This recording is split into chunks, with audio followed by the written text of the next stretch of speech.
Ayan, amen. Purihin po ang Panginoon. Pinsang pa, nandito po tayo nagkatipon-tipon sa iisang dahilan. Amen po ba? Ang dahilan po ay ang ating Panginoong Yesus. Wala nang iba. Sambahin siya, kilalanin siya, dakilain siya. Amen. Purihin po ang Panginoon. Batiin po natin ang ating mga katabi ng magandang umaga. Maganda ka pa sa umaga. Amen. At nais po natin i-welcome si Kuya. Kuya, ano pangalan ni Kuya? Kuya William. Kuya William, welcome po sa Sambayang Cristiano Ministries. Palakpakan po natin ang Panginoon sa buhay ni Kuya William. Yan. Nawa po ay magpatuloy po kayo sa pagkilala, hindi po sa amin, kung hindi po sa pagkilala sa ating Diyos. Ngayon po ay bagong buwan na uli. Amen. At talaga namang napakabilis po ng panahon. Mangangalahati na po ang taong 2026. So, first Sunday of the month of May po ngayon at may actually ngayon ang birthday niya. Nagsi-celebrate po siya ng kanyang kaarawan. This day, May 3, si Sister Oye. Happy birthday! Yan, talagang birthday niya, naka-red siya. Mamaya, sarado. Sasaraduhan kayo ng dito. Sarado ang bahay nila. Kayo, wag na kayong kakatoko. De, joke lang po. Sige po, marami po tayong ipapanalangin sa umaga na to. At guys, ko sabihin sa inyong lahat, babae po ako. Kaya nagdagdag po ako ng lipstick. Amen. Ayan. Sige po, tayo po ay manalangin na. Pag-pray po natin, si Sister Oye, birthday niya ngayon. Huwag na natin tanungin ilang taon na siya. Kasi bata pa naman siya eh. Ayan. So, pag-pray din po natin yung ating mga seniors. Si Tatay Chris po may lagnat. Pag-pray natin. At saka yung ibang seniors po natin, na alam naman natin, meron po silang hindi magagandang nararamdaman. Mahilingan ko po ang bawat isa na tumungo at tayo po ay manalangin. Hallelujah. Purihin ka, Panginoong Jesus. Maraming salamat sa araw na to. Mabiyayang araw na to kung saan, God, binigyan mo na naman kami ng bagong araw, bagong lakas, bagong buhay, Panginoon. Ang ibig sabihin nito, bagong pagpapala, bagong opportunity, Panginoon, upang gawin namin ang mga bagay na dapat na ginagawa ng isang Kristiyano. Maraming salamat po, Panginoon. Lagi sa pagkakataon ay pinagkakaloob mo sa amin. Every gising is a blessing, sabi nga po nila. Thank you, God, nagising pa kami. Maraming salamat po. Really, Lord God, it is a blessing that we have this kind of life na kasama ka, kapiling ka, patuloy na pinalalakas mo, patuloy na pinagtitibay mo, patuloy na inaayos mo, patuloy na binabago mo, O God, ang bawat isa na naririto. Lord, nawa magpabago, durugin mo ang lahat ng mga merong matitigas na puso, kaisipan, sa oras na to, sa pangalan mo, Panginoong Jesus, at patuloy, Panginoon, ikaw ang makita, magmingning ka sa iglesia na to. Not only in the building, Lord God, but to the lives of all the people na narito at sumasamba, nagpupuri sa iyo. Dahil ang iglesia, kami po yun. Ang mga taong nananambahan sa iyo, O God. Kaya naman, dalangin po namin, Panginoon, ang kaliwanagan mo ay patuloy na nakikita sa buhay ng bawat isa. Dalangin din po namin si Sister Oyen, na kaarawan niya po ngayon. Thank you, God. Every birthday is really a very great blessing, Panginoon, sa taong ipinagkakaloob mo, Panginoon. Maraming salamat sa panibagong taon na idinagdag mo po sa Kanya, Lord. Mas kilala mo siya kaysa sa amin. Mas alam mo nilalaman ng puso at kaisipan niya, Panginoon. Higit sa lahat, alam mo kung anong dinadalangin niya sa oras na to. Lord, hindi maiksi ang iyong kamay. Kung ano man po ang kanyang panalangin sa iyo, Lord God, kung ito'y nakaayon sa iyong kalooban, it will come to pass. Because there is nothing impossible to you, Lord God. Thank you, Lord, sa buhay ni Sister Oyen. Patuloy na pagpakilala ka sa kanya, God. Patuloy na yakapin kanya, Panginoon, at hayaan mo, Panginoon, ang bawat salita na naririnig niya magkaroon to ng bunga, Panginoon, in your perfect time, Lord God. Salamat sa kanya at sa kanyang buong sambahayan na patuloy na lumalapit sa iyo, Lord. Make her happy on this very special day of her life. Lord, salamat po, Panginoon. Ganon din, Panginoon, sa mga nanay at tatay namin na merong hindi magagandang nararamdaman. Patuloy na dalangin namin ang comfort sa sambahayan ni Nanay Saling na sila po ay nawalan. Nawala na po ang kanyang pamangkin. We pray for Lord God na ano man yung kailangan pa para sa kanyang pamangkin, ito po ang nawang magkaloob nito. And for Nanay Saling itself, we pray for your healing touch. Even to Tatay Chris na may lagnat po ngayong Panginoon. Palisin mo po ang lagnat na yan sa oras na to. Pinalalabas ka namin sa katawan ni Tatay Chris in the mighty name of Jesus. At dinadalangin namin ang comfort, mapalitan yung mga uneasy na pakiramdam niya, mapalitan po ito ng kaginhawahan na nagmumula sa iyo. Even to Tatay Inyong and Nanay Iliam, Lord God, kung ano man din po yung mga disturbances na nararamdaman nila sa kanilang physical na katawan, Lord, patuloy na mula ulo hanggang kanilang talampakan ng kagalingan, ang patuloy na dinadalangin namin, at maranasan nila, Lord God, ang kapangyarihan mo sa buhay ng mga tatay at nanay namin na to na hindi po maganda yung kanilang nararamdaman. And to each and every one of us here, Lord, patuloy na nagpapakumbaba kami sa iyong banal na harapan. Ikaw po yung itinataas namin. Wala kaming ibang Panginoon. Kinikilala, dinadakila sa lugar na to, maging sa aming mga buhay, kundi ikaw lamang, Panginoong Jesus. Kaya banal na Espiritu, patuloy na wini-welcome ka namin sa aming kalagitnaan at sa mga salita na aming pong pag-aaralan, Lord God. Lord, huwag kaming maging bingi. Patuloy na buksan mo ang spiritual na tainga ng bawat isa, lalo na po ang aming mga puso, upang lubusan naming maunawaan ang iyong kapahayagan sa amin sa araw na to. In Jesus' name, Amen. Amen. Amen. Hebreo 3 po tayo. Hebrews chapter 3, verses 7 to 15. Hebreo 3. 7 hanggang 15. Kanina po sa ating opening prayer, nabanggit ni Ate Josie, nawa yung mga salita, ay ano ba sabi mo, te? Maging kalakasan sa bawat isa. Amen. Mangyayari po yan kung tayo po ay makikinig mabuti. Ang bawat salita ng Diyos ay magiging kalakasan po natin. Every time na nauunawaan po natin, pinakikinggan natin mabuti ang kanyang salita, ang kanyang tinig. Kaya pwede ba sabihin mo sa katabi mo, makinig ka? Para lumakas ka. Amen! Marami pong bagay ngayon nakakapagpahina sa tao. Kailangan po natin ng kalakasan. Yan po ay nagmumula sa Diyos. Kaya ngayong araw na to, ang pamagat po ng ating pag-aaralan ay makinig ka. Amen. Sabi nga, ang lahat ng may pandinig ay makinig. Nakita niyo na po, Hebrews chapter 3, verses 7 to 15. Maiksi lamang po yung ating pag-aaralan sa umaga na to. Basahin na po natin. Pwede po kayo sumabay sa pagbasa sa pamamagitan ng inyong mga mata. Hebrews 3, verses 7 to 15. Kaya gaya ng sabi ng Espiritu Santo, kapag narinig ninyo ngayon ang tinig ng Diyos, huwag maging matigas ang inyong ulo, tulad noong maghimagsik kayo at subukin siya sa ilang. Doon tinukso ako at sinubok ng inyong mga magulang, sabi ng Diyos. Gayong nakita nila ang mga ginawa ko sa loob ng 40 taon. Kaya kinapuotan ko ang lahing iyon. At sinabi ko, lagi silang nagpapakaligaw. Hindi na nila natutuhan ang aking mga daan. Kaya sa galit ko'y aking isinumpang, hindi sila makapapasok at makapamamahinga sa piling ko. Verse 12. Mga kapatid, ingatan niyong huwag sumama ang sino man sa inyo at mawala ng pananampalataya hanggang sa talikdan ng Diyos na buhay.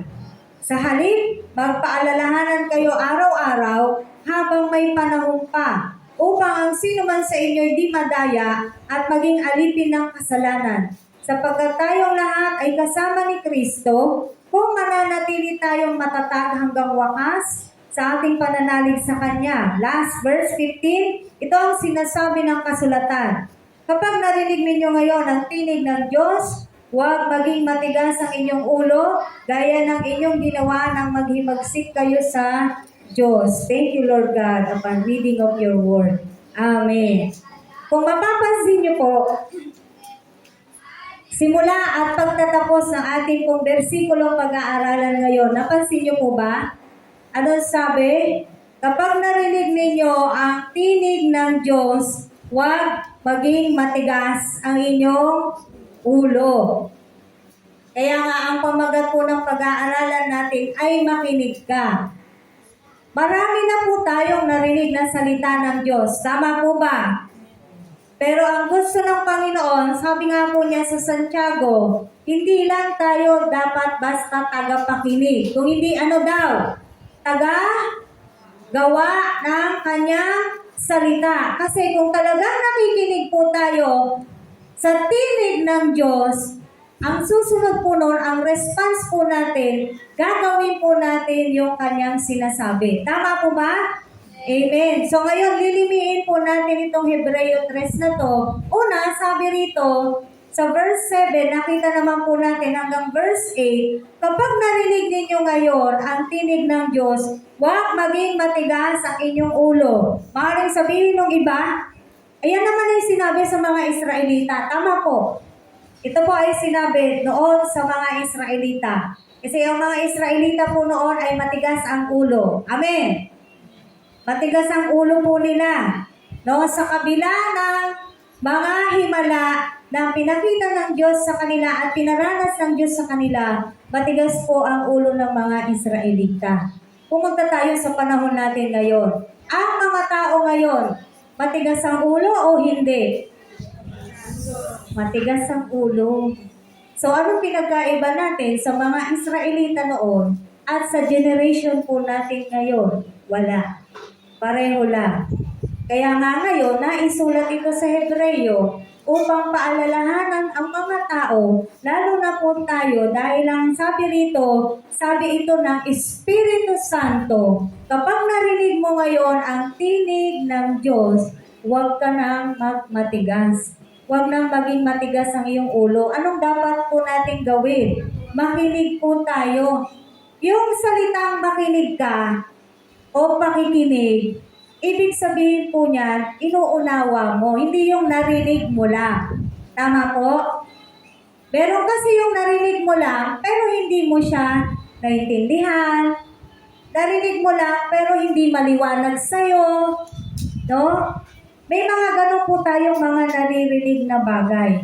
Pero ito pong pinag-aaralan natin ngayon na sinasabi sa atin na dapat nating pakinggan every time na nakakarinig tayo ng salita ng Diyos, ng tinig ng Diyos, huwag pong matigas ang ating ulo. Unawain po natin anong mensahe ng Diyos. Bakit niya to sinasabi? Amen. Dahil every time po na merong salita ang Panginoon sa atin, meron po siyang mensahe na nais ipagkaloob sa atin. Sabi nga nito, huwag na natin gayahin yung mga Israelita noon na matigas ang ulo. No? Kahit pa naririnig nila, nakita nila, kumbaga mulat na mulat po sila sa lahat po ng nangyari sa kanila noon, mulat na mulat sila, ganun pa man na natili po yung katigasan ng kanilang ulo. Sa panahon po natin ngayon, lalo na po tayong mga Kristiyano, every time na merong salita ng Diyos na naririnig po natin, unawain po natin, intindihin po natin, anong sinasabi ng Diyos sa akin? Anong mensahe ng Diyos sa akin ngayon? Anong pangungusap ng Diyos sa akin ngayon? Minsan pwede kang masaktan. Amen. Minsan sa salita ng Diyos, pwede po tayong masaktan. No? Kaya nga minsan umiiyak tayo kapag nakakarinig po tayo ng salita ng Diyos. Bakit? Dahil nasasaktan tayo, dahil alam natin that we are a sinner.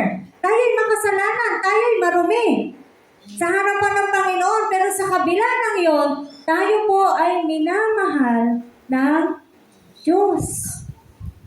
Amen?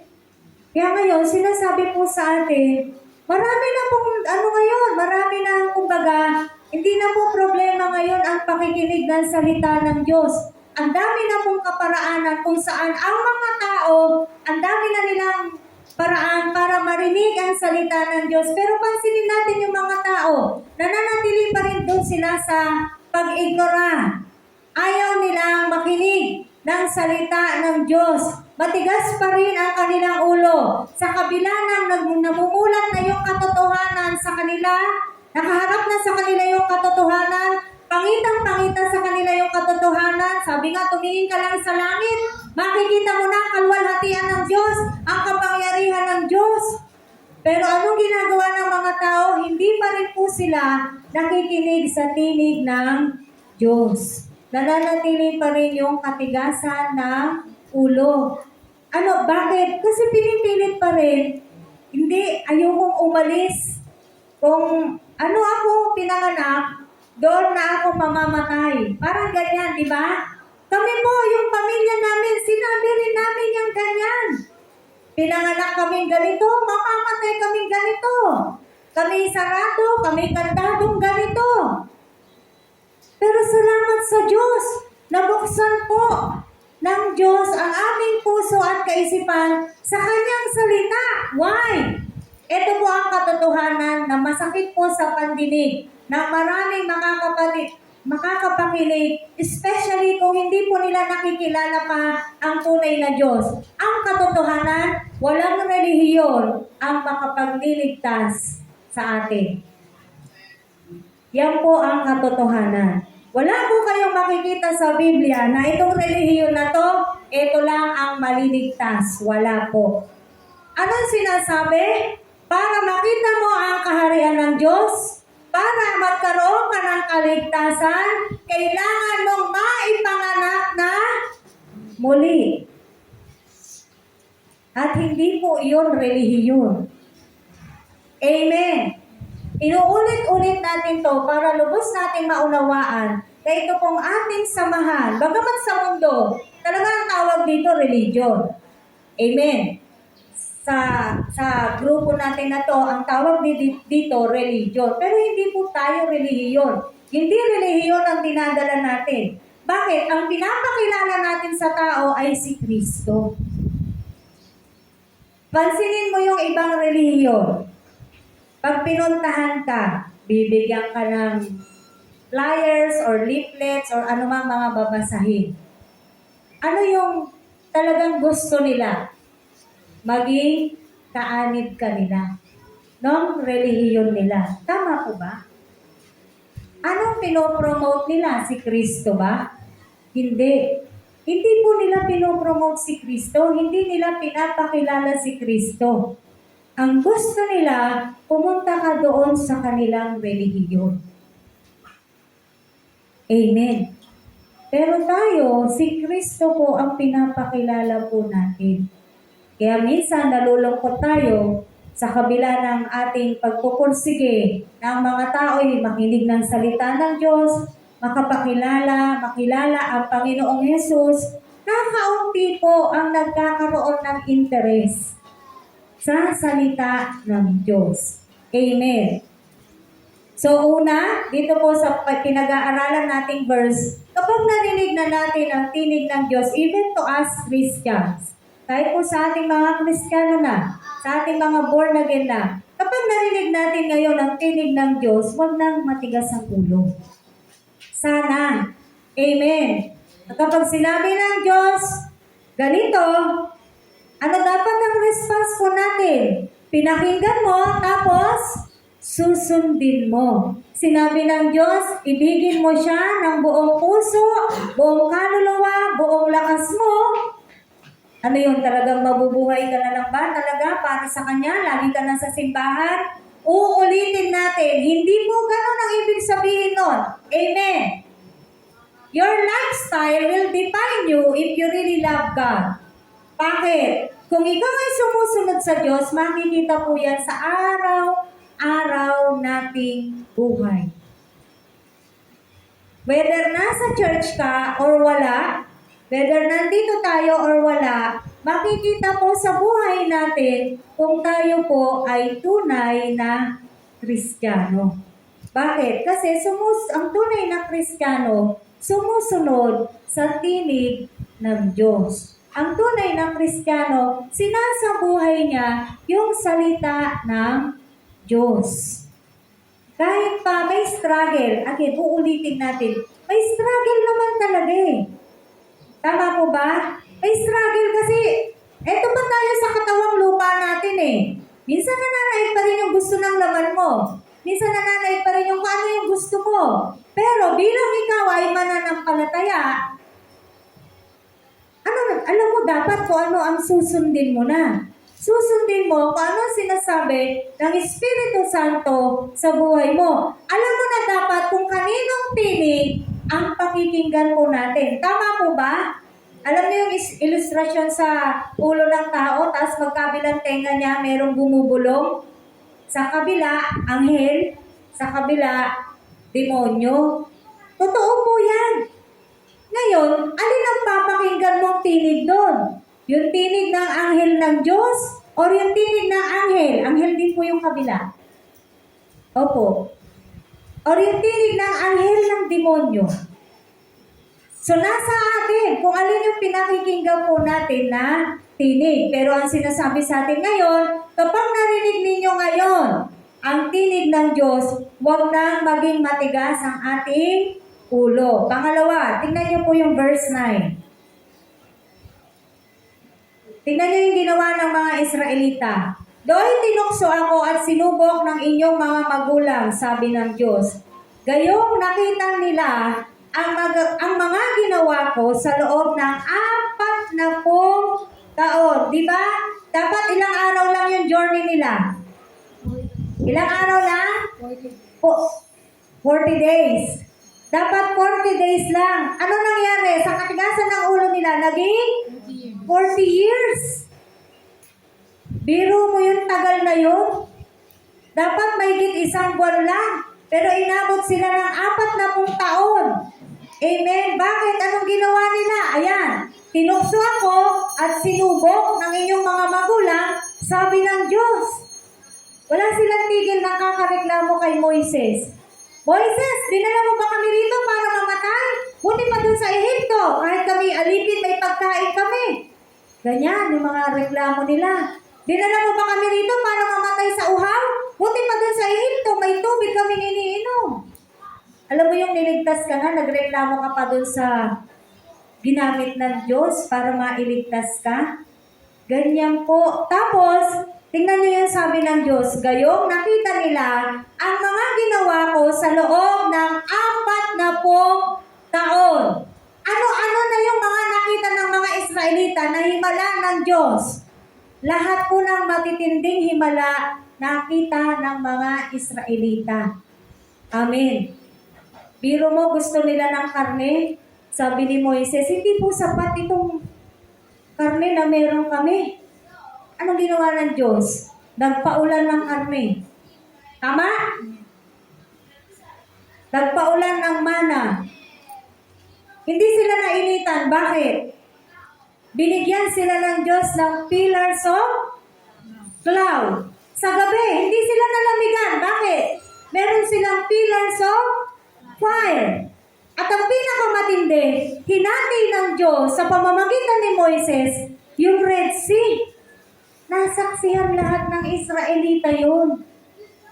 Lahat ng yun para sa kanila. Para iligtas sila. Lahat ng yun binigay ng Diyos. Nakita nila, nasaksihan nila, naramdaman nila, naranasan nila. Pero anong sabi ng Diyos? Kahit nakita na nila yung lahat ng yun, nanatili pa rin matigas ang ulo ng mga Israelita. Punta tayo sa panahon natin ngayon. Sino po nakaranas na ng biyaya ng Diyos? Ng himala ng Diyos? Ng kagalingan mula sa Diyos? Yung na-provide yung pangangailangan mo ng Diyos? Lahat tayo, amen? Masasabi natin, napakabuti ng Diyos.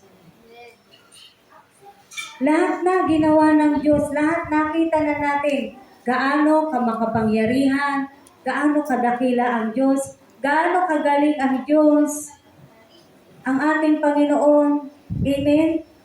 Pero sa kabila nun, nananatili pa rin minsan matigas ang ulo, hindi na ng mga Israelita, kung hindi sino na. Tayo na nakaranas na ng lahat ng iyon. Tama ba? Naranasan mo na, pinagpala ka ng Diyos, pinagaling ka ng Diyos, binless ka ng Diyos, binayayaan ka ng Diyos, pinoprovide ka ng Diyos araw-araw, iningatan ka ng Diyos, niligtas ka ng Diyos sa tiyak na kapahamakan. Araw-araw, lahat to nararanasan natin, lahat to nakikita natin, pero sa kabila nun, ano ang tugon ng tao? Wala. Sa umpisa, mainit. Tama. Pero pagdating ng nilipas yung mga araw, wala na uli. Nalimutan na. Kulang pa kaya ang ginawa po ng Diyos? Kulang pa po kaya yung pinapakita ng Diyos sa atin?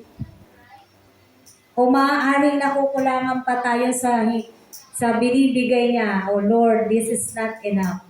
Hindi ito yung pinag-pray ko, kaya kulang pa. Hindi ito sapat." Kaya siguro hindi nasisiyahan, hindi nagiging thankful and grateful, baka nakukulangan pa. May kulang pa po kaya sa ginawa ng Diyos? May kulang pa po kaya sa ginawa ni Jesucristo? Diba? Kinakanta pa natin, siya ay higit at sapat sa atin. Ang tamang sagot, wala nang kulang sa ginawa ni Kristo. Sobra-sobra pa nga eh. Amen? Sobra-sobra pa eh. Bakit? Biro mo, ikaw at ako, na wala naman talagang saysay sa kanyang harapan, niligtas niya, pinag-alayan niya ng buhay niya. Hindi na tapos doon yung pagliligtas niya. Doon sa krus, araw-araw, pinaparanas natin ng Diyos yung kanyang kahabagan, yung kanyang pagmamahal, yung kanyang biyaya. Kaya nga lagi tayo nagsasabi, "Uy, pag-pray nyo naman ako. Uy, pag-pray nyo naman ako. Uy, pag-pray nyo naman ako." Diba? Bakit natin yun sinasabi? Dahil alam natin na gumagawa at sumasagot ang Diyos.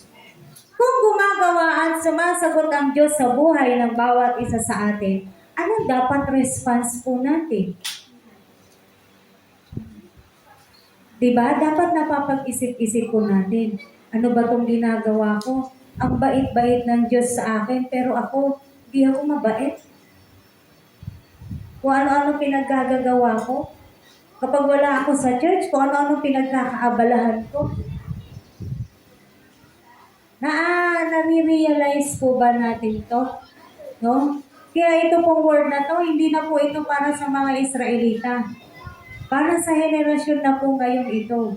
Para sa atin na po ito. Dahil sa kabila ng maraming himala na ipinakita ng Diyos sa atin, tayo mismo ang saksi sa mga himala na yan. Dahil tayo mismo ang nakaranas ng himala na yan. Minsan, parang sinasabi natin, hindi man natin literal na sinasabi, minsan parang gusto natin ipakita sa Diyos, kulang pa ang Kanya ginawa. Maaaring nakukulangan tayo sa Diyos. "Lord, ang liit naman ng binigay mo. Hihingi ako sa iyo ng 1,000, binigay mo 100. Pwede ganyan, di ba? "Lord, ang sabi ko, gusto ko fried chicken. Ang binigay mo, tuyo." Pwede ganyan. Hindi tayo, nagiging ungrateful po tayo. Kaya naman, nagkakaroon tayo ng murmuring. Hindi natin namamalayan, ang pinag-pray ko, ganito, bakit ito yung binigay ng Diyos? Kaya parang hindi siya nagiging sapat sa atin. Parang nakukulangan po tayo sa mga ginagawa po ng Diyos sa atin. But you know what? God knows everything eh. Kung gusto mo chicken, binigyan ka niya ng tuyo, alam niya, kailangan mo ng tuyo. Dahil baka pag nagmanok ka, tumaas pa yung cholesterol mo.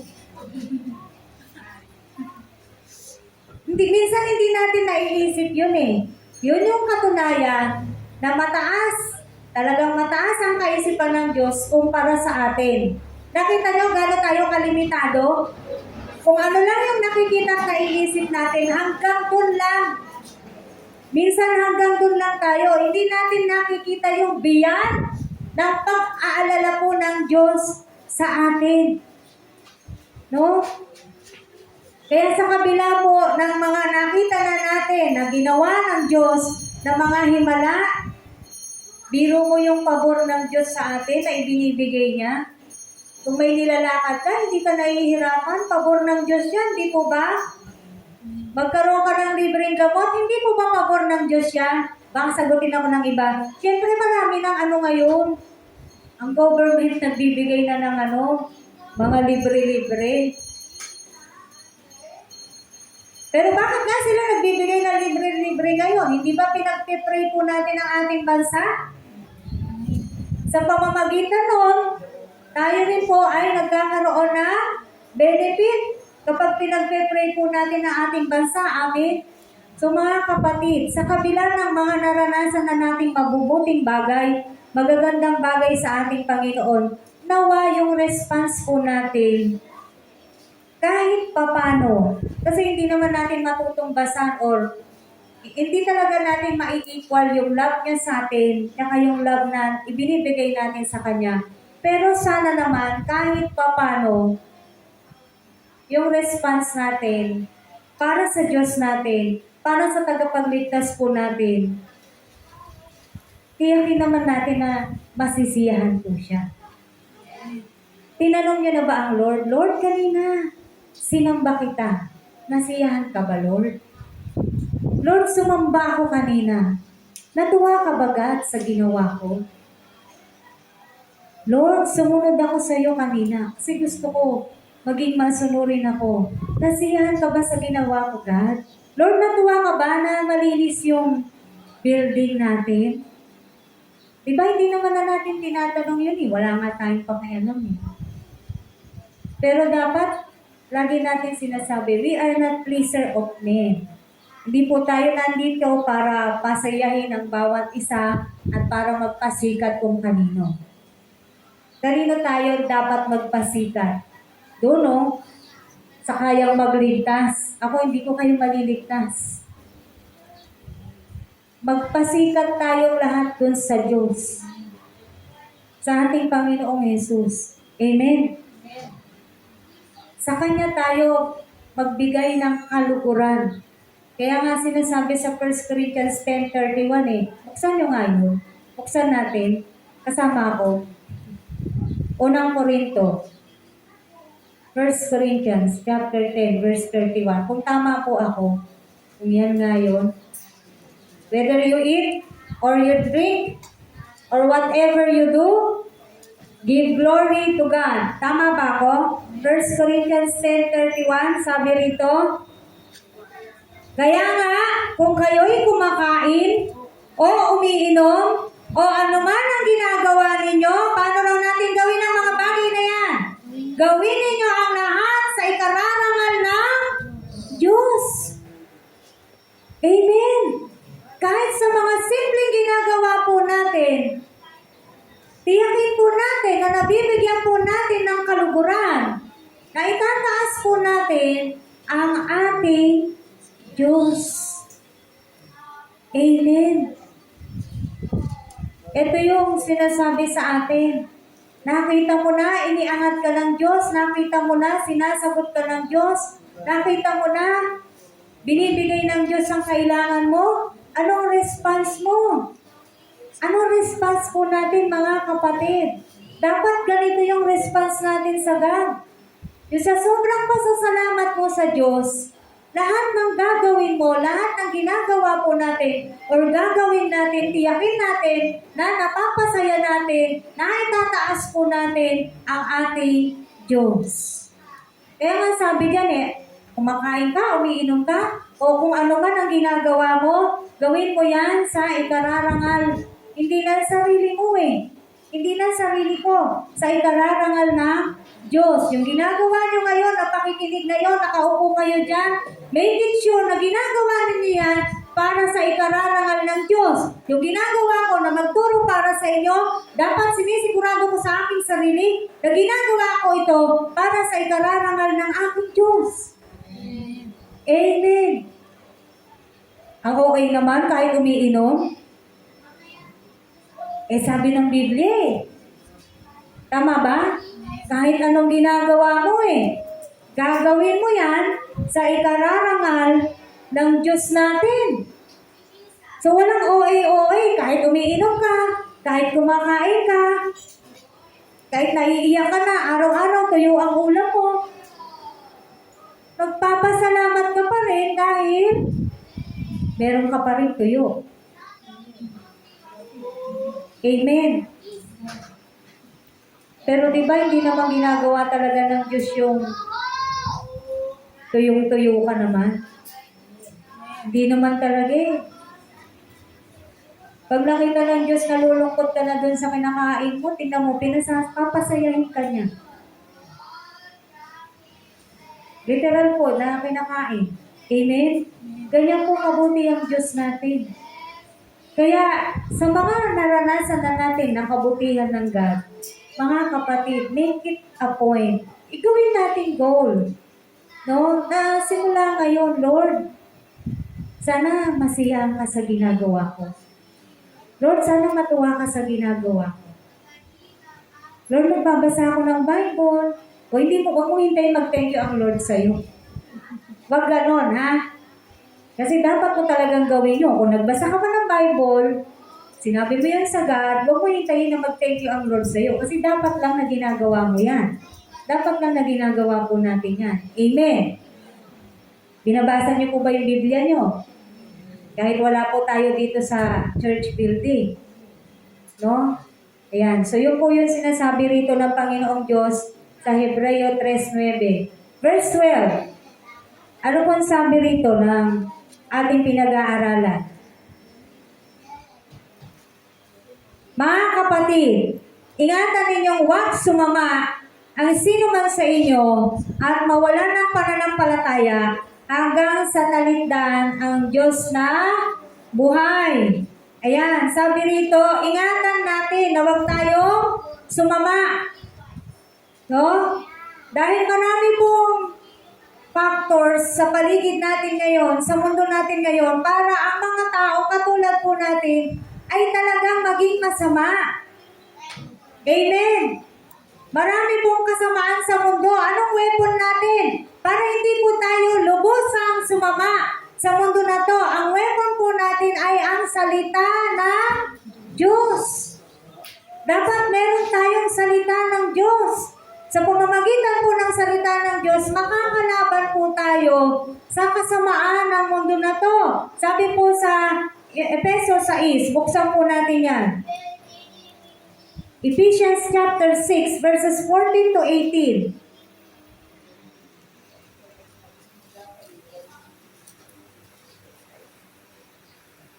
Ephesians chapter 6, verses 14 to 18. Basahin niyo na lang po ng buo yung baluting kaloob ng Diyos. Doon na lang po tayo sa verse 14. Kaya't maging handa kayo. Gawin niyong bigkis ang katotohanan, itakip sa dibdib ang baluti ng pagkamatuwid, at isuot ang panyapak ng pagiging handa sa pangangaral ng mabuting balita ng pakikipagkasundo sa Diyos. Taglayin niyong lagi ang kalasag ng pananalig kay Kristo bilang pananggat pamatay sa lahat ng nagliliyab na palaso ng masama. Talaga pong target tayo ng demonyo. Kung wala kang kalasag, sapul ka. Verse 17, isuot ninyo ang helmet ng kaligtasan at kunin ninyo ang tabak na kaloob ng Espiritu. Ano yon? Sa makatuwid ang salita ng Diyos. Ang lahat ng ito, paano natin gagawin? Gawin ninyo sa pamamagitan ng mga panalangin at pagsamo. Manalangin kayo sa lahat ng pagkakataon sa patnubay ng Espiritu. Kaya lagi kayong maging handa at patuloy na manalangin para sa lahat ng hinirang ng Diyos. Amen. Para maisuot po natin ang buong baluting kaloob ng Diyos, Gagawin po natin yan sa pamamagitan ng panalangin at pagsamo po natin sa Panginoong Diyos. Lord, hindi ko kaya. Pero dahil sa iyo, makakaya ko. Ilang ulit niya ba sinabi rito, maging handa tayo, maging handa tayo, maging handa tayo. Bakit? Dahil napakasama po ng mundo na to. At ang tanging shield po natin, at ang magiging shield po natin, ay ang panalangin at pagsamo po natin sa Diyos, na suot-suot po natin araw-araw ang baluting kaloob ng Diyos. Ano yung mga baluti na yon? The belt of truth. Dapat alam natin yung katotohanan. Ano yung katotohanan? Na si Jesus ay Diyos. Na si Jesus ang tanging daan ng kaligtasan. Na si Jesus ang mabuting balita. Na si Jesus ang gospel. Amen! Yan po yung mga katotohanan. Walang tanging daan ng kaligtasan kundi ang Panginoong Jesus lamang. Ano pa? Itakip sa dibdib ang baluti ng pagkamatwid. Breast of righteousness. Ako ay anak ng Diyos, kaya ako matuwid. Dahil sa akin, Panginoong Yesus, ako ngayon ay matuwid. Amen. Hindi tayo matuwid dahil mabuti tayo, kung hindi dahil sa ginawa ni Kristo, tayo ay naging matuwid sa harapan ng Diyos. Ito yung mga bagay na dapat inaangkin po natin sa ating pong mga panalangin. Amen. At isuot ang panyapak ng pagiging handa sa pangangaral ng mabuting balita ng pakikipagkasundo sa Diyos, the ministry of reconciliation sa pamamagitan ng evangelism. May nabahagi na po ba kayo sa loob ng isang linggo na to? Amen. Dapat, di ba, lagi kong sinasabi ito, simula noong nag-usap tayo, dapat ini-aim natin sa loob ng isang linggo na lilipas, meron po tayong na-evangelize. Meron po tayong nasishira ng salita ng Diyos. Kapatid, ang oras mo at oras ko ay hindi natin pag-aari. Hindi po sa atin yung oras na yan. Huwag mong kanyahin lahat. Huwag mong ubusin lahat ng oras na yan ng lahat ng gusto mong gawin. Amen. Hindi mo natatapos ang pagiging anak ng Diyos sa loob lang ng building na to. Tandaan po natin, ang bawat Kristiyano ay Kristiyano Lunes, Martes, Miyerkules, Huwebes, Biyernes, Sabado, Linggo, uulit-ulit. Hindi po tuwing linggo lang. Amen. Kaya, huwag ka masyadong pakampante sa paggamit ng oras. Hindi sa'yo yan. Remember, pinapahiram lang tayo ng Diyos. Kung makikita niya, mabuti po tayong tagapamahala. Kaya nga ang tawag sa atin sa kanyang mga creation, manager. Tama? We are just the managers. The steward. Hindi po tayo yung owner.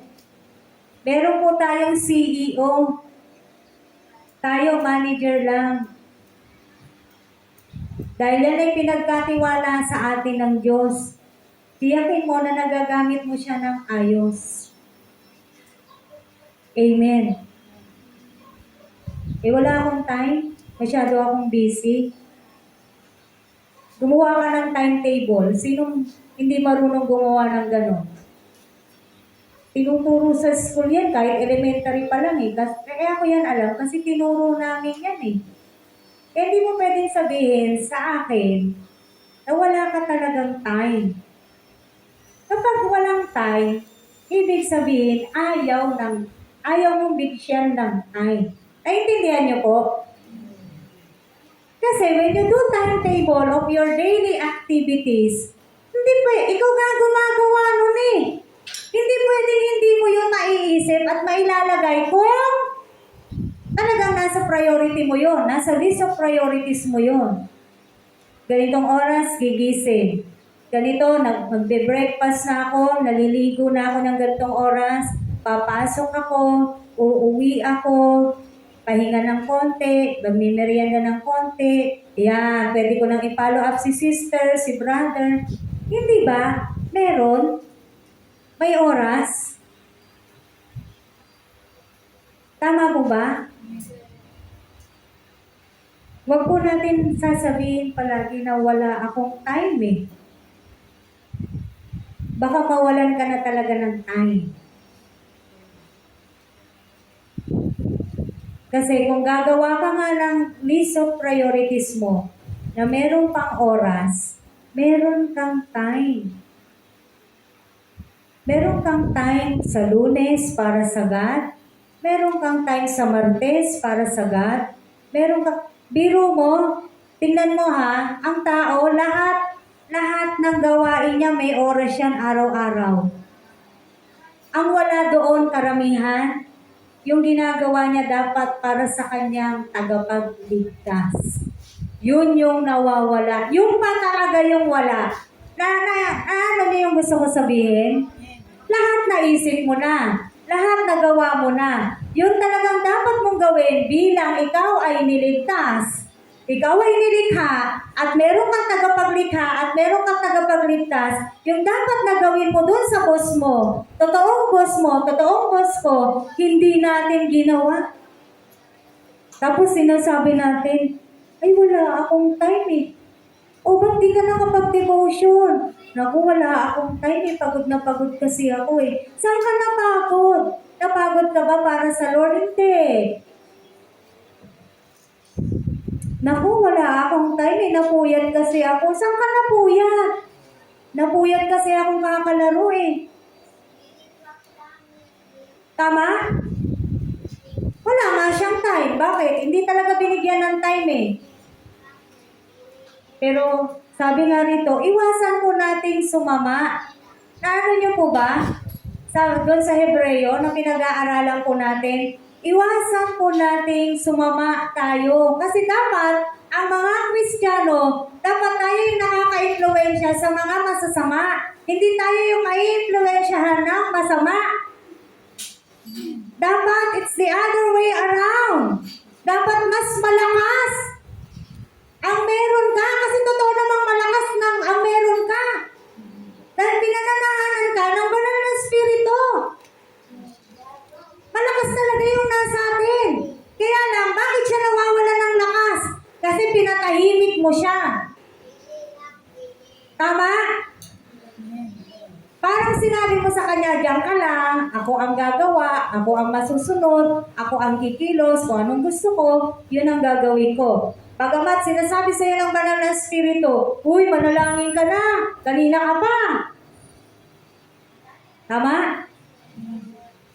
Uy, magbasa ka na ng Biblia kung ano-ano na yung ginagawa mo. Sinasabi na sa iyo ng Espiritu Santo, araw-araw napapasama ka na, pero ini-ignora.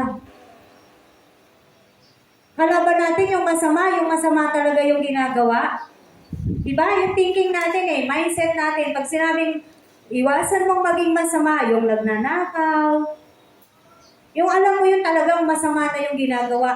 Pero, hindi natin namamalayan, once gumagawa tayo ng hindi para sa Panginoon at yun yung ginagawa natin, hindi mo ba namamalayan, kapatid, napapasama ka na? Bakit? Napapalayo ka na sa Diyos eh. Bakit? Hindi ka na sumusunod sa Kanya.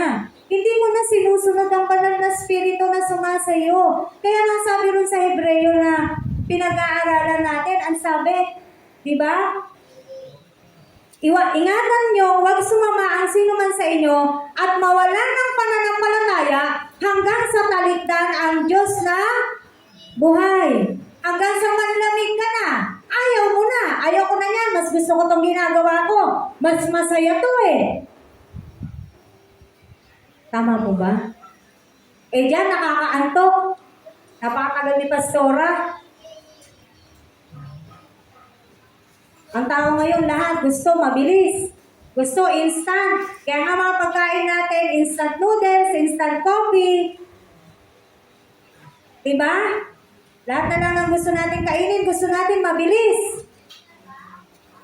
pati sa pakikinig ng salita ng Diyos, pag-aaral ng salita ng Diyos, ayaw na natin ng matagal. Pero huwag naman masyadong matagal. Baka magaya yung iba kay Eutico. Sa sobrang tagal, nakatulog si Eutico, nahulog, namatay. Amen. Balansyado rin naman po. Totoo po yun, nasa Acts, basahin nyo, si Eutico. Nagsesermon si Pedro. Kasi alam nyo yung mga sa Acts po, kapag ka nagsimula silang ganito ng gawain, naabot po talaga sila ng gabi. Basahin nyo yung buhay ni Pablo. Kapag siya'y nagsimulang magbahagi ng salita ng Diyos, hanggang gusto nung nakikinig, hindi po siya tumitigil. Hanggang gusto nung nakikinig. Pero yung iba kasi natutulog na. Tingnan nyo nga yung katabi nyo. Kalabitin nyo, baka mamaya nakapikit na yan. Pag tulog na, gulatin nyo. Diba? Wala pa naman ako isang oras, oh. Pero diba, kinatatamaran talaga to? Kinatatamaran, inaantok. This is boring. Kung tutuusin, boring po ito sa mga tao, itong gawain. Lalo na, napakainit sa church nila. Pag ito na aircon, uyo kayo. Talagang meron lang oras yung gate. Biro lang po. Pero di ba, ang gusto natin sabihin, minsan nakala natin yung masama talaga yung ginagawa. Pero, nagiging masama din po tayo kapag ka po tayo ay gumagawa ng mga bagay na hindi na para sa Diyos. Na hindi na po natin napaprioritize ang ating Diyos. Kaya nga sabi rito, mga kapatid, ingatan natin na huwag tayong sumama. Pinapaalalahanan po tayo ng Biblia. Dahil sa dami ng mas magagandang bagay sa mundo na to na pwede nating gawin, pwede po talaga tayong sumama. Amen? Yung hindi mo namamalayan, akala mo naglilibang ka lang, pero nahook ka na pala. Nadali ka na ng demonyo. Kapag nanonood ka ng magandang mga K-drama dyan, Chinese drama, o kung anumang klaseng drama yan, naubos yung oras mo, tapos inantok ka na. Ang sabi mo na lang, thank you Lord. Masabi lang na nag-pray ka, sinabi mo yung thank you Lord, kaya sinabi mo na kapag pray ka, pero di ba, ikaw ang makapagsasabi, di kalidad ba yung ginawa mo para sa Diyos mo? Hindi.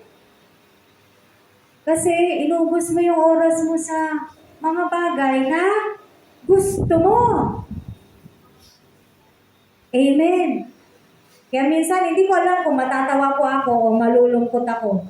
Doon sa mga nakakausap ko, wala daw silang oras. Pero pag nag-scroll ako ng Facebook, nandun maya't maya, napaka-active. Pero wala daw silang oras. So, iba yung priority. Tama po ba? Iba talaga yung priority. Kaya mga kapatid, we must pray, no? Para hindi tayo sumama. Dahil shield po natin ang salita ng Diyos. Ang tinig ng Diyos. Yan po yung protection natin. Ngayon, kung kakaunti lang yung salita na alam mo, kakaunti na nga lang, hindi ka pa talaga nagde-devotion, anong ipanlalaban mo? Anong tabak mo? Diba sabi tayo po ay sundalo ni Kristo? Kahit balikan mo yung Epeso Yung salita ng Diyos, yan po yung tabak. Tama po ba? Ayan Sige, balikan natin. Epeso 6. Yung verse 17. Suot ninyo ang helmet ng kaligtasan at kunin nyo ang tabak na kaloob ng Espiritu sa makatwid ang salita ng Diyos. Kung wala kang salita ng Diyos, anong tabak mo? Anong weapon mo? Anong ipanlalaban mo dun sa palaso ng masama? Nakita mo dun sa taas na verse? Merong palaso yung masama. At alam mo kung sinong target? Ikaw, tsaka ako. Yung palaso na yon, walang ibang tinatarget yan, kundi ang mga anak ng Diyos. Hanggat hindi ka bumibigay, hindi ka titigilan yan. Tapos, papalakpak na yan. Pag nakikita niya, uy, konti na lang to. Nahit ka na sa target. Konti ka na lang. Tuwan-tuwa na sila. Nakakuha po ba natin to? Pag wala kang panlalaban, bakit? Kasi, imbis na nananalangin ka, hindi yun yung sinasabi mo. Hindi yun yung nagiging weapon mo. Verse 13 ng Hebreo, sabi po rito, sa halip, pagpaalalahanan kayo kada kailan, araw-araw habang may panahon pa. Kung meron po kayong Tagalog na Biblia, nung katulad ko, meron po yung maliit na letter D, yung habang may panahon pa, ang ibig sabihin niyan, habang ang panahon ay matatawag pang ngayon. Amen? Dahil darating ang araw, wala nang ngayon, wala nang panahon. Habang may panahon pa, sabi po rito, magpaalalahanan kayo araw-araw habang may panahon pa, upang ang sino man sa inyo hindi madaya at maging alipin ng kasalanan. Ito yung sinasabi ko. Sumasama ang isang Kristiyano kapag siya'y alipin na. Alipin nino? Alipin na siya ng kasalanan. Amen? No? Redeeming the time, for the days are evil. Paano ka lalaban sa mga demonyo kung wala ka ng weapon? Kung hindi mo ito pinakikinggan, kung hindi ka interesado rito, hindi ka makakalaban kahit kailan sa demonyo. Ephesians 5:16, sabi dyan, di ba?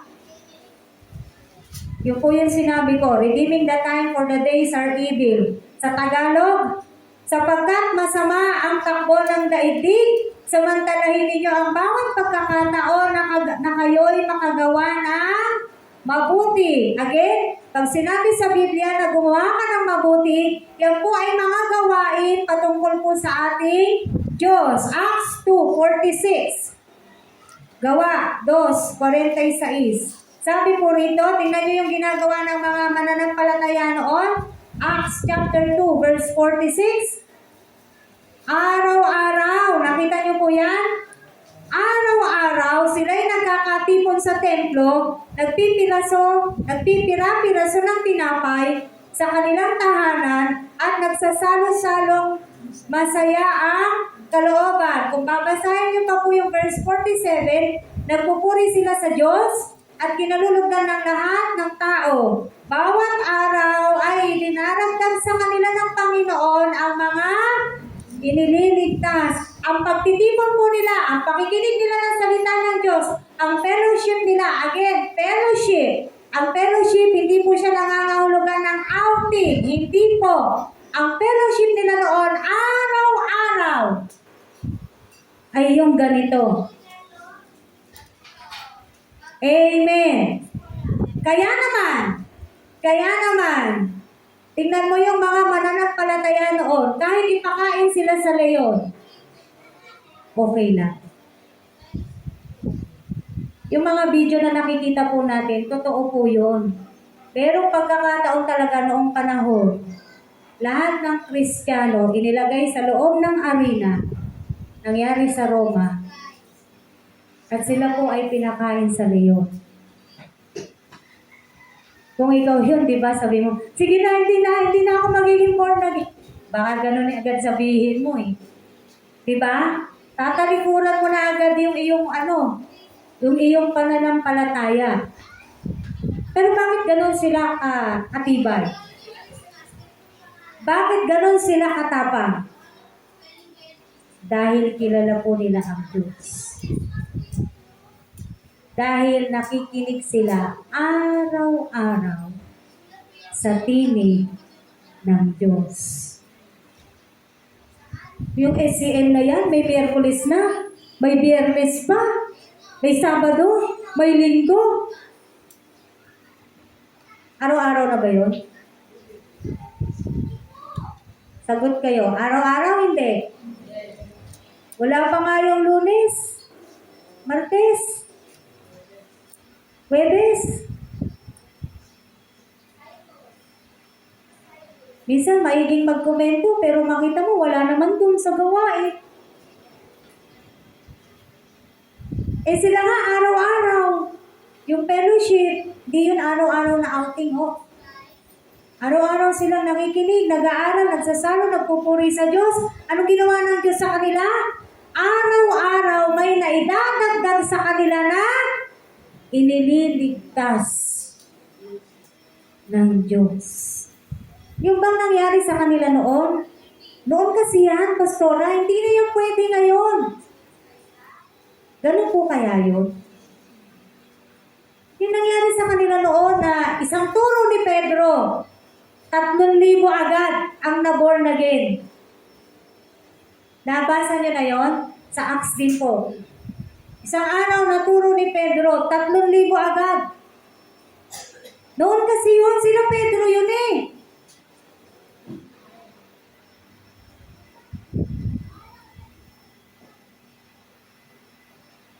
Wala naman po magic si Pedro din noon.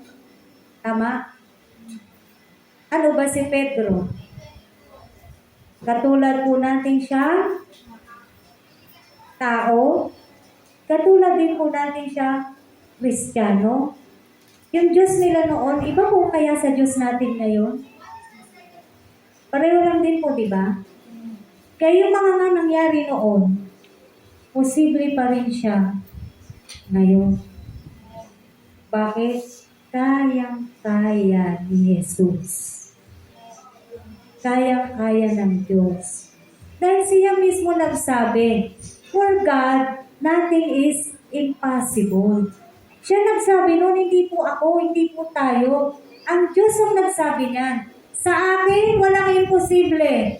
Sa New Testament, sige pumunta ka sa Old Testament, sinabi ni Yahweh, walang mahirap sa akin. Nabasa niyo na po ba yun sa Lumang Tipan? Sinabi ni Yahweh, walang mahirap sa akin. Ano bang mahirap sa Diyos?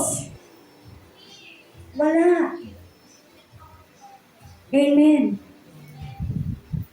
Kaya huwag po tayong magsawa, mapagod na makinig. Ang makinig at sumunod ng sumunod sa ating po Diyos. Para po sa ating conclusion, mag-aalas 11 na. Balik po tayo sa Hebreo 3, 14-15. Sapagkat tayong lahat ay kasama ni Kristo. Amen. Napakaganda, di ba? O, wag mo puputulin doon. May karugtong yan. Tingnan nyo ha. Sapagkat tayong lahat ay kasama ni Kristo kung mananatili tayong matatag hanggang kailan? Hanggang wakas sa ating pananalig sa Kanya. Ito nga ang sinasabi sa kasulatan. Kapag narinig ninyo ngayon ang tinig ng Diyos, huwag maging matigas ang inyong ulo, gaya ng inyong ginawa na maghimagsik kayo sa Diyos. Amen. Yung verse 14, huwag po natin puputulin yan. Sapagkat tayong lahat ay kasama ni Kristo. Amen. Napakasaya, napakaganda pong pangako po ng Diyos yan. Pero may karugtong nga po yan. It's a conditional statement. Kung kasama po tayo ni Kristo, kung mananatili tayong matatag. Hanggang kailan uli? Hanggang wakas. Sa ating pananalig sa Kanya. Kung kailan yung wakas, hindi po natin alam. Pero kaya nga sinasabi sa atin ngayon, makinig ka, huwag maging matigas ang ulo mo, pakinggan mo yung salita ng Diyos, pakinggan mo yung tinig ng Diyos, sundin mo yung tinig ng Diyos, amen? Huwag kang magpakasama para maging matatag ka. Maging matatag ako, maging matatag po tayong lahat hanggang wakas. para hanggang wakas, kung mananatili po tayo matatag, tayo po ay makakasama ni Kristo. Amen. Purihin po ang Panginoon. Kaya sinabi, verse 15, kapag narinig ninyo ngayon ang tinig ng Diyos, huwag maging matigas ang inyong ulo. Huwag na po natin kontrahin yung tinig ng Diyos. Huwag na rin natin tigasan yung ulo natin. Huwag na natin tigasan yung budhi natin, yung isip natin. Huwag na po natin gawin yung mga bagay na yon. Lord, susunod ako sa iyo. Hindi ko alam kung anong mangyayari sa akin, pero gusto kong sumunod sa iyo. Hindi po tayo papabayaan ng Diyos. Dahil kahit kailan, hindi po nagpabaya ang Diyos sa kanyang mga anak. Pangako niya rin po yan sa Hebreo, I will never leave you nor forsake you. Habang tayo po'y nabubuhay ng may pananalig kay Kristo, habang tayo sumusunod sa ating pananalig kay Kristo, habang tayo gumagampang sa ating misyon para kay Kristo, hindi po tayo pababayaan ng ating pong Diyos. Amen. Tayo po ay manalangin. Nawa meron po tayong napakinggan sa araw na to. Amen. At ihanda po natin ang ating mga sarili sa pagkakaroon po natin ng ating communion. Again, ito po yung gusto ng Diyos. Alalahanin po natin siya sa kanyang kamatayan. Hindi po yung kaarawan niya yung sinabing alalahanin po natin eh. Ang gusto ng Diyos na alalahanin po natin ay yung kanyang kamatayan doon sa krus ng Kalbaryo, kung saan yung mensahe niya napakaliwanag. Ang mensahe ng krus, resurrection, salvation. Amen. Tayo po ay manalangin at ipag-pray din po natin ang ating pong mga communion elements. Hallelujah. Minsan pa, lumalapit kami sa iyo, aming Panginoong Jesus. Taglay namin ang kapangyarihang nagmumula sa iyo dahil ang banal na Espiritu ay nananahan sa amin, O God. Kaya naman, ang dalangin namin sa oras na to, O Diyos, nawa huwag kaming sumama sa mundo na to. Bagkus, mas maging matatag kami, Panginoon. Lord, tulungan mo kami, gawin mo kaming matibay, at mag-desire ang bawat isa sa amin na talagang sumunod sa iyo at ialay ang buhay taming sa iyo lamang. At dinadalangin namin sa iyo ang communion elements na to, Lord God, kung saan aalalahanin po namin minsan pa ang iyong ginawa doon sa krus ng Kalbaryo. Doon pinakita mo lahat. Gaano mo kami kamahal. Gaano kami kahalaga sa iyo. Gaano kami ka-espesyal sa iyo. Maraming salamat, Panginoon. Nawa, God, nawa, liniin mo ang aming mga sarili. Yes, we are not worthy, pero ginawa mo kaming worthy. Ginawa mo kaming katanggap-tanggap sa iyong banal na harapan. Kaya dalangin namin, O Diyos, patuloy na maitaas ka sa aming mga buhay. Whether we eat or we drink or whatever we do, we can give you glory. Hallelujah.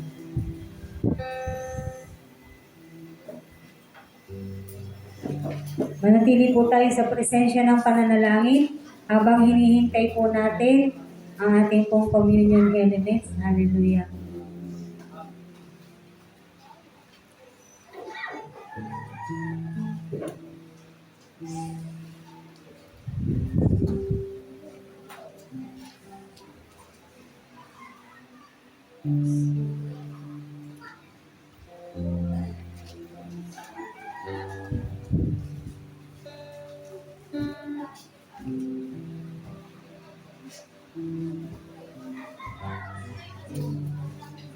Amen. Kung tayo po ay mayroon ng lahat, maaari po natin itaas ang tinapay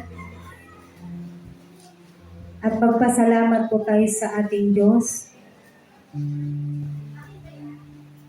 Sa pagkakataon na ito, kapatid, ikaw ang higit na nakakaalam kung ano-ano yung mga ipagpapasalamat mo sa Diyos. Bigyan ko po kayo ng ilang minuto para sabihin po ninyo ang inyong panalangin pasasalamat sa ating Panginoong Diyos. Sige po, magpasalamat po tayo sa Diyos. Kausapin po natin siya.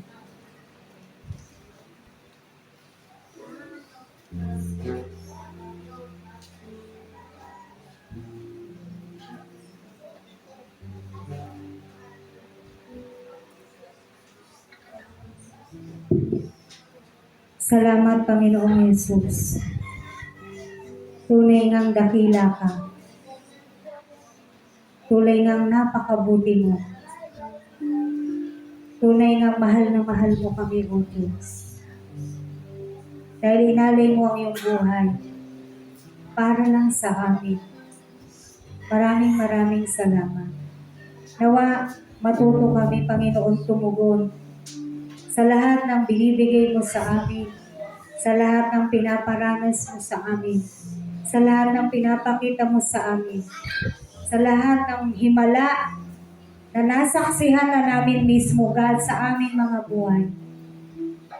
Nawa maging mabuti yung pagtugon namin para sa iyo.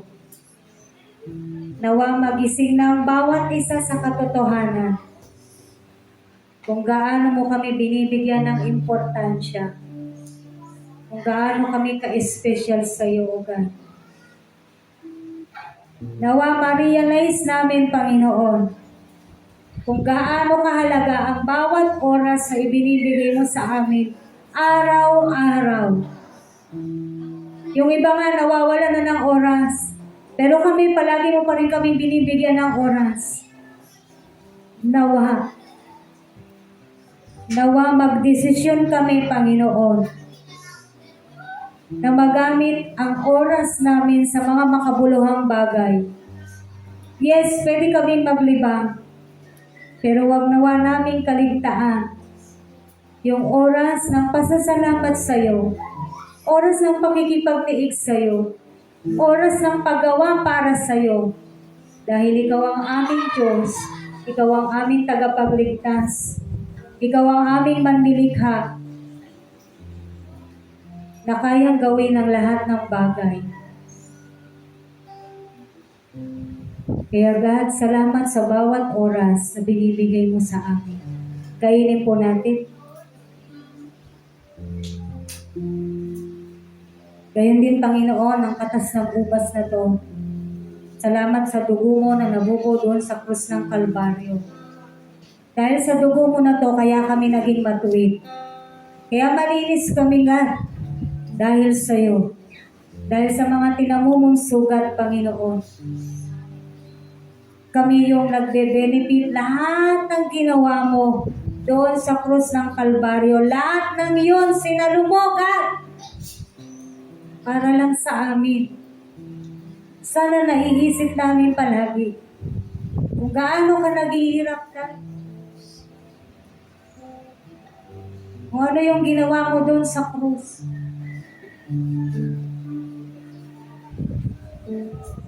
Nawa, matuto rin kami ng kahit konting pagsasakripisyo sa iyo.